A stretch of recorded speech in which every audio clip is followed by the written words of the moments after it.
জলসায় আসছে একের পর এক নতুন ধারাবাহিক। তাদেরকে জায়গা দিতে শেষ করা হচ্ছে চলতি জনপ্রিয় ধারাবাহিকগুলিকে।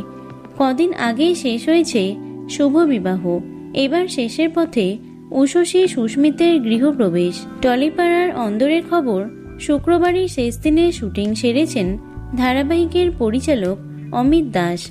কিন্তু হঠাৎ কেন শেষ হচ্ছে এই ধারাবাহিকটি, এ বিষয়ে পরিচালককে প্রশ্ন করা হলে তিনি জানিয়েছেন, এই বিষয়ে তার কাছেও আগে থেকে কোনো তথ্য ছিল না, সবটাই নাকি তাড়াহুড়ো করেই হয়েছে। সম্প্রতি গৃহপ্রবেশে শুরু হয়েছে নতুন অধ্যায়।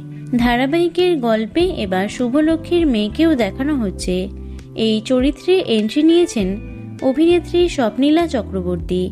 এখন স্বপ্নীলার চরিত্র আরিয়াকে নিয়েই এগোচ্ছে গল্প।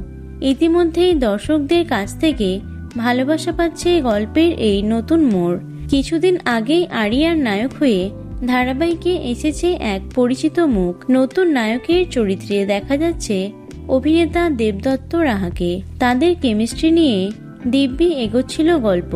তবে হঠাৎই শেষ হতে চলেছে এই ধারাবাহিকটি।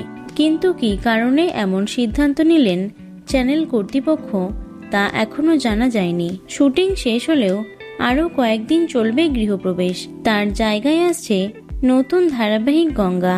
এই মেগার মাধ্যমে প্রথমবার জুটি বাঁধতে চলেছেন অভিনেতা সাহেব ভট্টাচার্য এবং অভিনেত্রী হিয়া মুখার্জি। আগামী 10ই মার্চ থেকে রাত 9টায় দেখা যাবে নতুন ধারাবাহিক গঙ্গাকে। তো বন্ধুরা, গৃহপ্রবেশ ধারাবাহিকটি কে কে মিস করবে অবশ্যই কমেন্টে জানিও। ভিডিওটি লাইক এবং শেয়ার করো।